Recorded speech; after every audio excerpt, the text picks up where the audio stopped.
اعوذ باللہ من الشیطان الرجیم بسم اللہ الرحمن الرحیم یا ایہا الذین آمنوا هل ادلکم علی تجارۃ تنجیکم من عذاب علیم تؤمنون باللہ ورسولہ وتجاہدون فی سبیل اللہ باموالکم وانفسکم ذالکم خیر لکم ان کنتم تعلمون یغفر لکم ذنوبکم ویدخلکم جنات تجری من تحتها الانہار ومساکن طیبۃ فی جنات عدن ذالک الفوز العظیم واخری تحبونها نصر من اللہ وفتح قریب وبشر المؤمنین یا ایہا الذین آمنوا کونوا انصار اللہ کما قال عیسی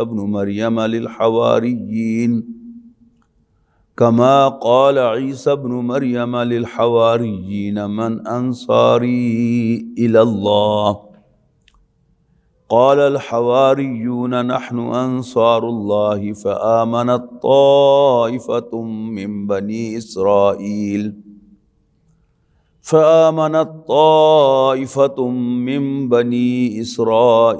وکفرت طائفہ فأیدنا الذین آمنوا علی عدوہم فأصبحوا ظاہرین۔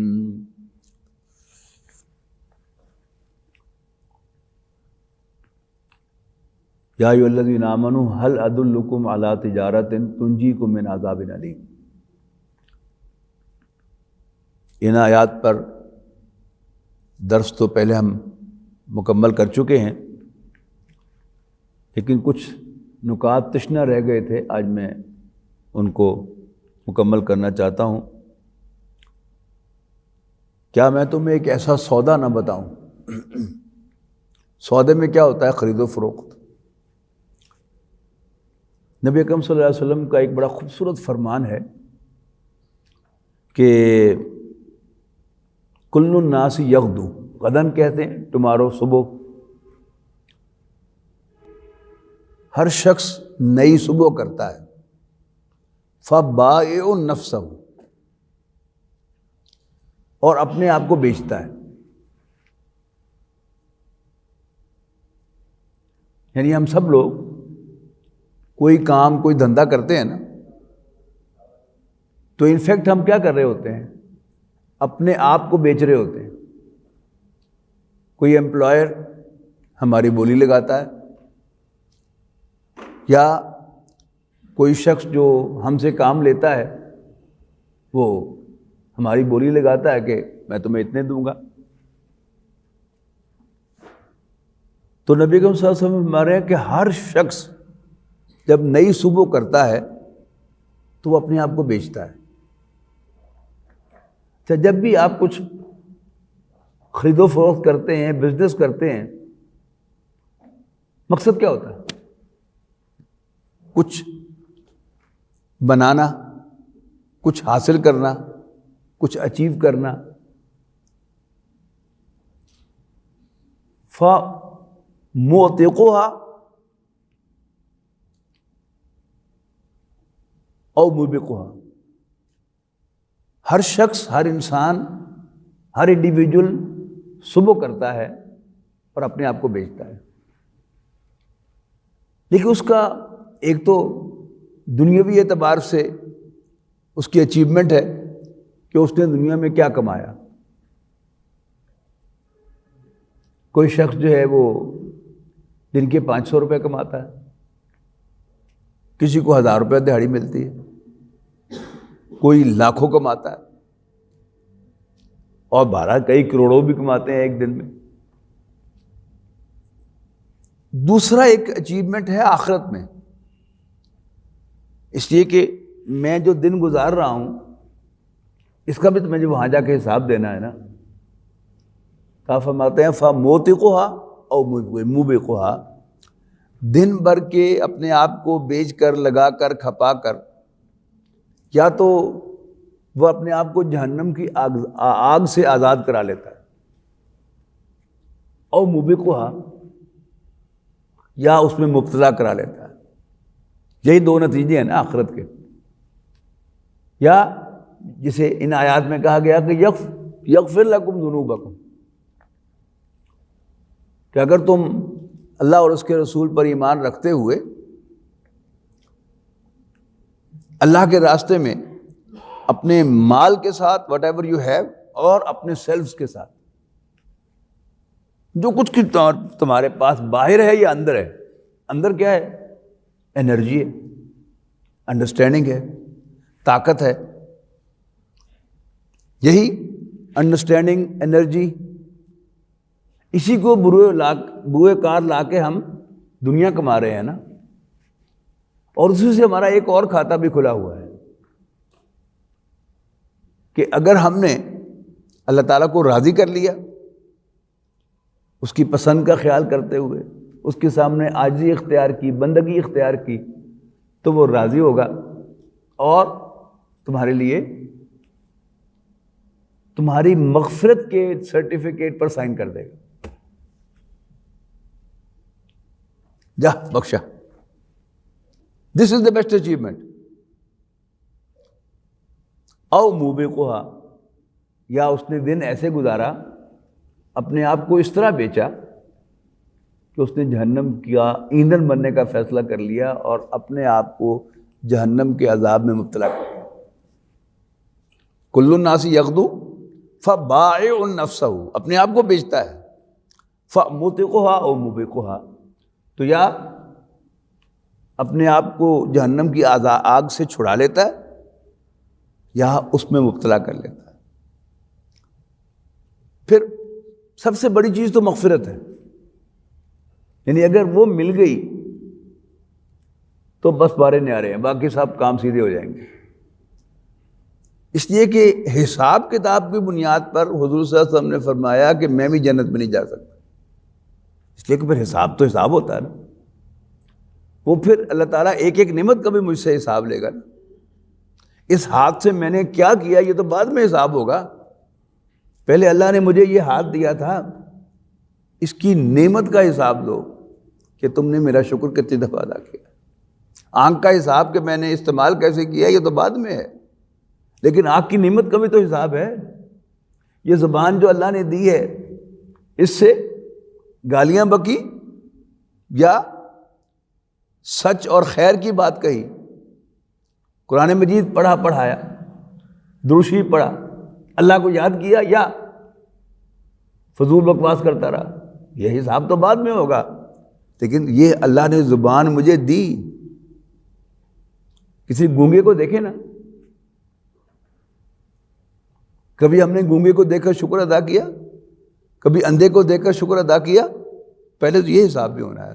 تو اس حساب میں کوئی کامیاب نہیں ہو سکتا۔ ہاں، جس نے اپنے جنرل طرز عمل سے، اپنے ایٹیٹیوڈ سے اللہ کو راضی کر لیا تو کیا کرے گا؟ اللہ تعالیٰ اس کو معاف کر دے گا، اور یہی اصل کامیابی۔ اور پھر اگلی بات کیا ہے؟ اور تمہیں ایسے باغات میں داخل کرے گا جن کے نیچے نہریں بہتی ہوں گی، اور ان کے اندر رہنے کے عمدہ مسکن ہوں گے، اپارٹمنٹس ہوں گے۔ اس دنیا میں ہم جو محنت کرتے ہیں، مزدوری کرتے ہیں، کاروبار کرتے ہیں، حاصل کیا ہے؟ وہ لے دے کر ایک گھر ہی بنانا ہوتا ہے نا۔ کوئی 2.5 مرلے کے گھر کو سمجھتا ہے کہ بس میں کامیاب ہو گیا، اور کوئی جو ہے وہ 4 ایکڑ کے اور 10 ایکڑ کے گھر پر بھی سیٹسفائیڈ نہیں ہے کہ اس سے بھی بڑا گھر ہونا چاہیے، فارم ہاؤس ہو، او دور تک جہاں تک نظر دوڑاؤں وہ میرا ہی گھر ہو، لے دے کے وہی بنانا ہے۔ اور ایک عمدہ گھر وہ کون سا ہوتا ہے؟ یعنی ایک چھوٹا گھر جس کی تینوں طرف کی دیوار جو ہے وہ ساتھ والے پڑوسیوں کے ساتھ سانجھی ہے، یہ بھی گھر ہوتا ہے، محلوں کے پرانے گھر۔ پھر پیپلز کالونی میں 10 مرلے کا گھر، جس میں ایک طرف وہ گلی ہے، اس میں کھڑکیاں کھلتی ہیں، پیچھے بھی اوپن ایریا ہے، سامنے بھی اوپن ایریا ہے، کہ اس سے بہتر گھر ہے۔ پھر اس کے بعد جو ہے وہ گھر 2 کنال والے، 4 کنال والے، ان میں کیا ہے، چاروں طرف باغیچہ ہے، آگے بھی گرینری ہے، پیچھے بھی گرینری ہے، اور دائیں بھی اور بائیں بھی، اور اس کے درمیان میں رہنے کے عمدہ مسکن۔ اس سے بھی بڑا کیا ہے کہ وہ گھر جو ہے وہ کہیں نہر کے کنارے، سمندر کے کنارے یا کسی جھیل کے کنارے ہو تو اور زیادہ ہمارے دل کی کلی کھلتی ہے۔ تو جس گھر کی طرف اللہ ہمیں بلا رہا ہے وہ ایسے باغیچوں میں گھرا ہوا گھر ہے کہ جن کے نیچے نہریں بہہ رہی ہیں۔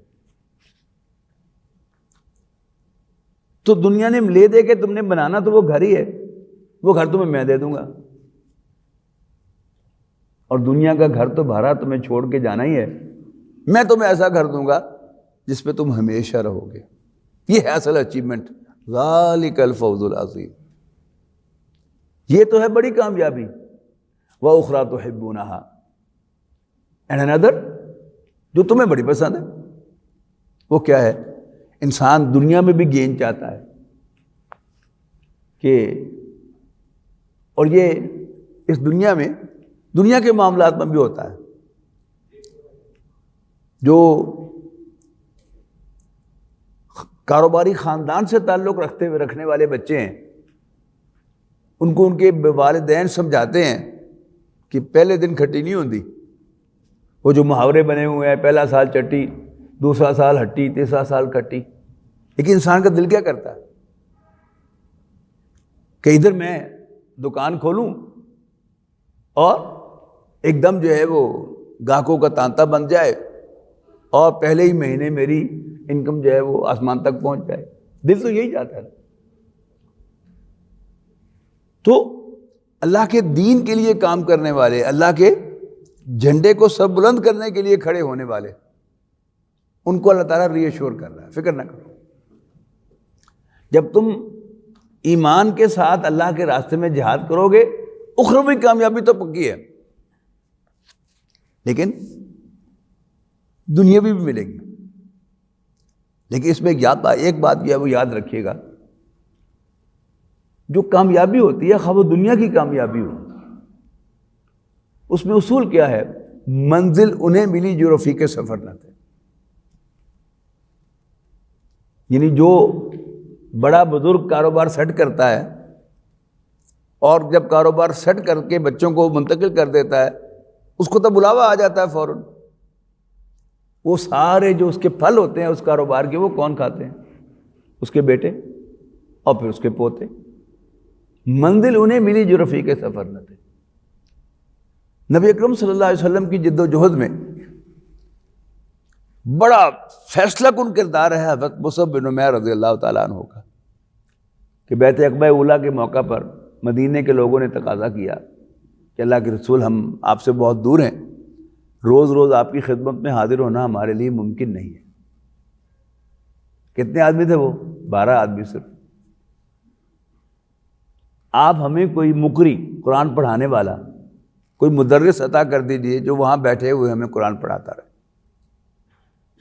نبی اکرم صلی اللہ علیہ وسلم کی نظر انتخاب مصعب بن عمیر پہ پڑی رضی اللہ تعالیٰ۔ وہ نوجوان جن کو نبی اکرم صلی اللہ علیہ وسلم پر ایمان لانے کے جرم میں گھر سے نکال دیا گیا تھا، کپڑے بھی اتروا کر۔ باپ بڑا امیر آدمی تھا، فوت ہو گیا تھا، چچا کسٹوڈین تھا، اور اس نے بڑے ناز نخروں کے ساتھ پالا ہوا تھا انہیں۔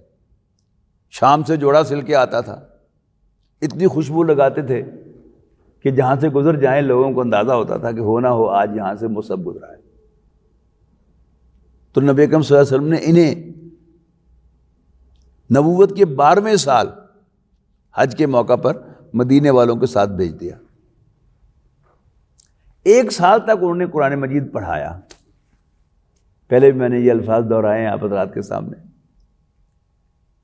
کہ پتہ نہیں کیسے پڑھایا تھا، شاید گھوٹ کے پلا دیا تھا یا قرآن ان کے خون میں انجیکٹ کر دیا تھا۔ لیکن اقبال نے کہا ہے کہ چوں بجاں در رفت جہاں دیگر شود، جہاں چوں دیگر شد جہاں دیگر شود۔ کہ قرآن جب کسی کے اندر داخل ہوتا ہے تو بندہ بدل جاتا ہے، اور جب ایک شخص بدل جاتا ہے تو اس کے لیے پورا جہان بدل جاتا ہے، اس کا ورلڈ ویو بدل جاتا ہے۔ ویو وہی ہوتا ہے، لیکن پہلے وہ اس طرف سے دیکھ رہا ہے اور پھر وہ اس طرف سے دیکھنا شروع کر دیتا ہے۔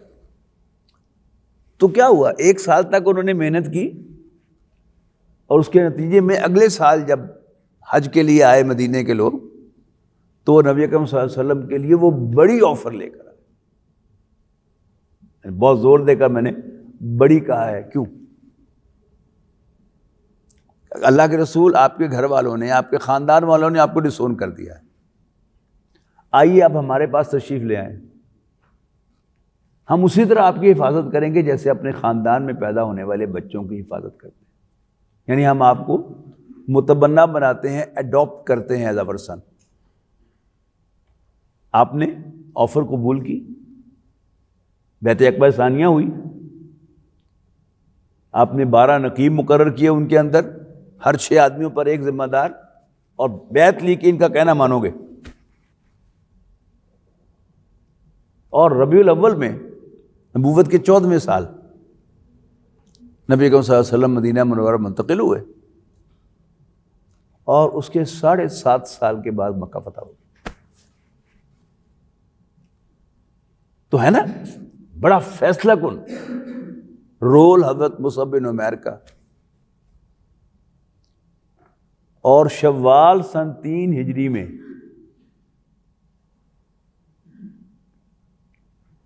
حضرت مصعب بن عمیر غزوہ احد کے اندر شہید ہو گئے۔ اللہ کے دین کا غلبہ، عدل و انصاف کا قیام، مال کی فراوانی، یہ حضرت مصعب نے تو نہیں دیکھی۔ تو کیا وہ ناکام چلے گئے؟ نو، اصل کامیابی تو انہیں مل گئی، لیکن جو سیکنڈری کامیابی ہے وہ نہیں دیکھ سکے۔ تو اصل کامیابی آخرت کی کامیابی ہے۔ وَأُخْرَىٰ تُحِبُّونَهَا نَصْرٌ مِّنَ اللَّهِ وَفَتْحٌ قَرِیب۔ باقی اللہ کی مدد، آپ اللہ کو پکارتے رہیں گے کہ یا اللہ ایاک نعبد و ایاک نستعین، ہم تیرے ہی بندے ہیں، تجھی سے مدد مانگتے ہیں، ثابت قدم رہو گے تو ہم تمہیں کامیاب کریں گے۔ کب ہوگی وہ کامیابی؟ نہ مہینوں میں بتائی جا سکتی ہے، نہ سالوں میں، کئی نسلیں بھی بیت سکتی ہیں، لیکن ہر شخص جو اس میں اپنا حصہ ڈالے گا اس کا اخروی اجر و ثواب محفوظ ہے۔ یا ایھا الذین آمنوا، آخری آیت، اے ایمان والو، کونوا انصار اللہ، اللہ کے مددگار بن جاؤ۔ یہ اللہ کی مدد کیا ہے؟ اللہ کے دین کی مدد، اللہ کے مشن کی مدد۔ یعنی اللہ تعالیٰ نے، لاسٹ ٹائم ہم نے پڑھا تھا نا کہ اللہ نے اپنے پیغمبر حضرت محمد صلی اللہ علیہ وسلم کو بھیجا ہی اس لیے ہے، قرآن مجید اور دین اسلام دے کر، تاکہ آپ اس دین کو کل کے کل دین، کل نظام زندگی پر غالب کریں۔ صحابہ کرام نے کیا کیا؟ صحابہ کرام نبی اکرم صلی اللہ علیہ وسلم کے دست و بازو بنے، ان کی مدد کی، کس میں؟ اللہ کے مشن میں۔ تو وہ اللہ کی مدد بھی تھی اور نبی اکرم صلی اللہ علیہ وسلم کی مدد بھی تھی۔ اب وہ دونوں یہاں پر اکٹھی ہو رہی ہیں اس آیت کے اندر۔ اے ایمان والو، اللہ کے مددگار بن جاؤ۔ اچھا، اب آپ حیران ہو رہے ہوں گے کہ اللہ کا مددگار کیوں کہا ہے؟ اللہ تعالیٰ تو ہر چیز پر قدرت رکھتا ہے۔ اللہ تعالیٰ نے یہ جو سلسلہ موت و حیات بنایا ہے جس کے اندر ہم ہیں، اس میں سب کچھ اسباب سے ہوتا ہے، ہوتا اللہ کی اجازت سے ہے، اللہ کے حکم سے ہے، ہوتا اسباب سے ہے۔ مثال کے طور پر ہم صبح اٹھے، 6 بجے فجر کی نماز ادا کی اللہ کی توفیق سے، اس کے بعد اب 12:30 بجنے والے ہیں، 6.5 گھنٹے 7 گھنٹے گزرے ہیں۔ اب غور کیجئے کہ ہم ایک چین آف ایونٹس میں سے گزر کے آئے ہیں. اگر اس چین میں سے اللہ تعالیٰ کوئی ایک لنک مس کر دیتا تو ہم یہاں نہ ہوتے. کوئی بیمار پڑ جاتا، کسی کے گھر میں کوئی ایمرجنسی ہو جاتی، یا باہر کوئی ایسا ہنگامہ ہو جائے کہ سڑکیں بند ہو جائیں، آپ پہنچ نہ سکیں، یا دھند ہوتی، فوگ ہوتی، 100 قسم کی باتیں ہو سکتی ہیں. تو ہم یہاں ہیں، اللہ تعالیٰ نے وہ سارے اسباب جو ہیں وہ ان کو ان لائن کیا ہے، تو ہم یہاں پر ہیں. تو اس دنیا میں اسباب کو ان لائن وہی کرتا ہے، اور وہ جب چاہتا ہے کرتا ہے. آج کرے کل کرے. آج اس نے ہم سب کے لیے وہ اسباب ان لائن کیے تو ہم یہاں موجود ہیں، اور ہم میں سے جس کے لیے اللہ نے وہ اسباب ان لائن نہیں کیے وہ یہاں موجود نہیں.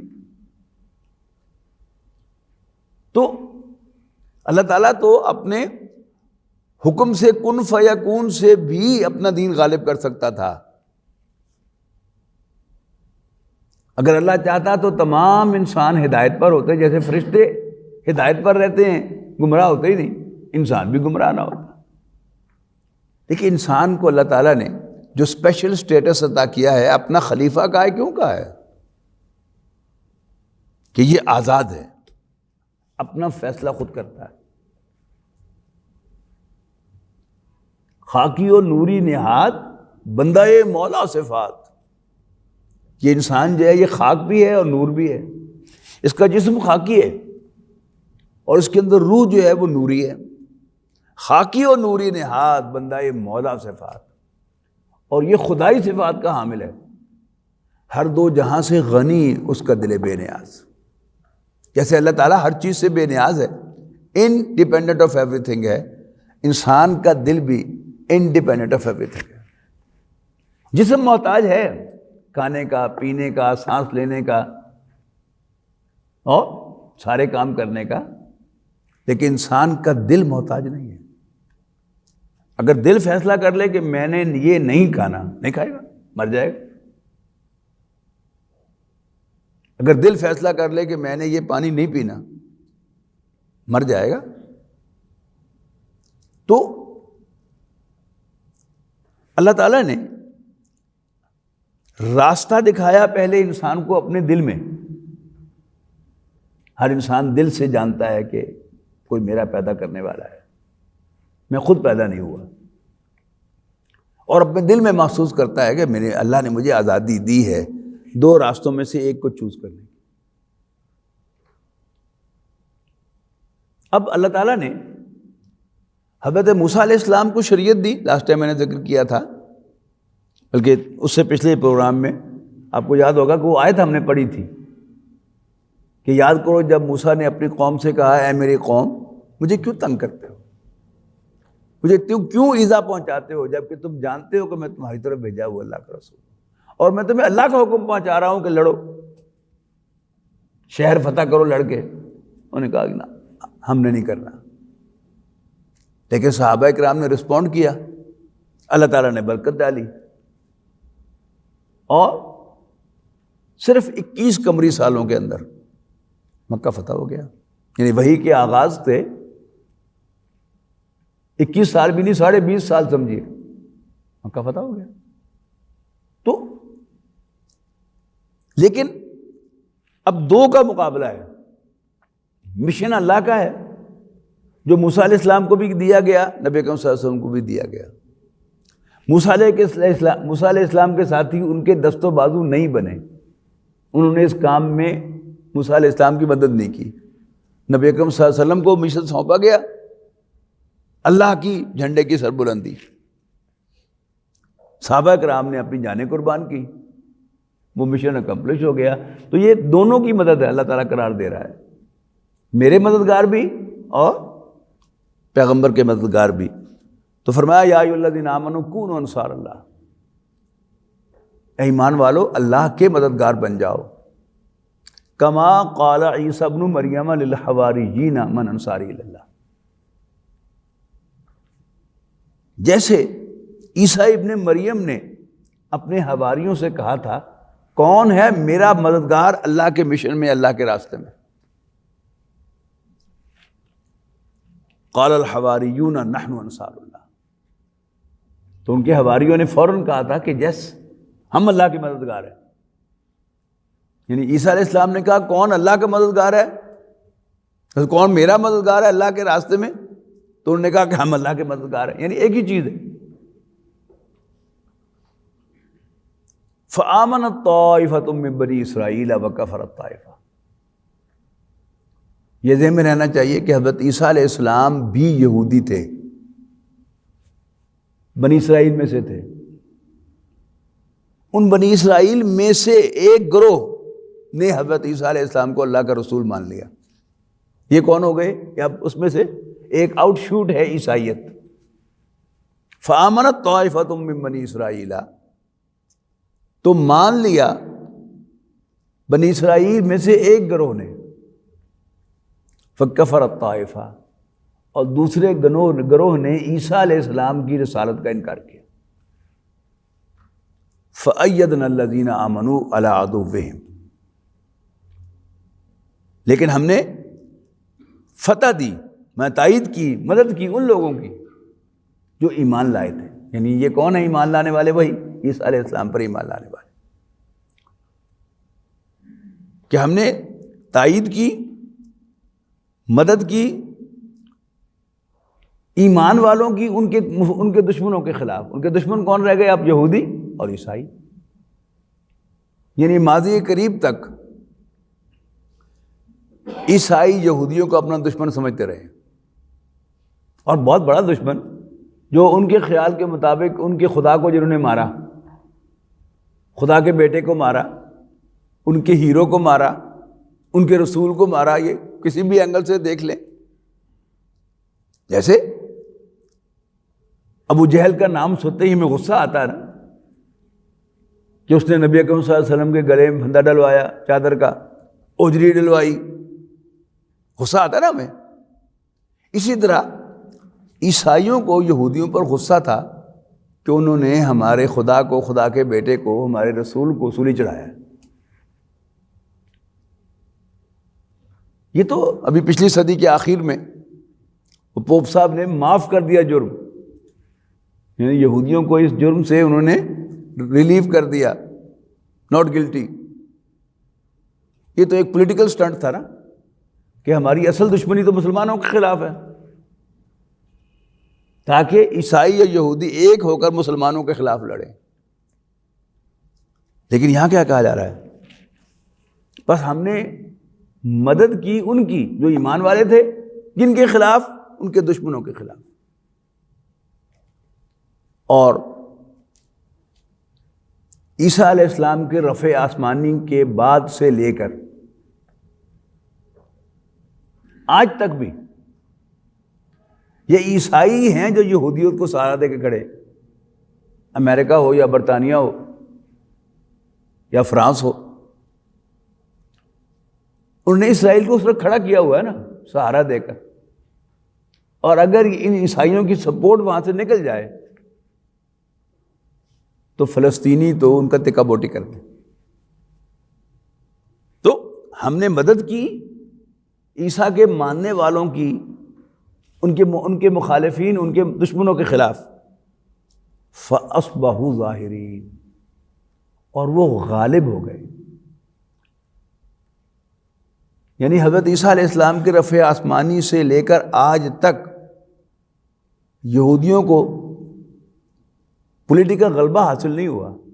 باقی یہ ان کی پلاننگ، ٹریچری، کہ جس کی وجہ سے وہ انڈائریکٹلی دنیا پر حکومت کر رہے ہیں، لیکن ڈائریکٹلی حکومت کرنے کا ان کو موقع نہیں ملا. وہ ان کے ہتھ کنڈے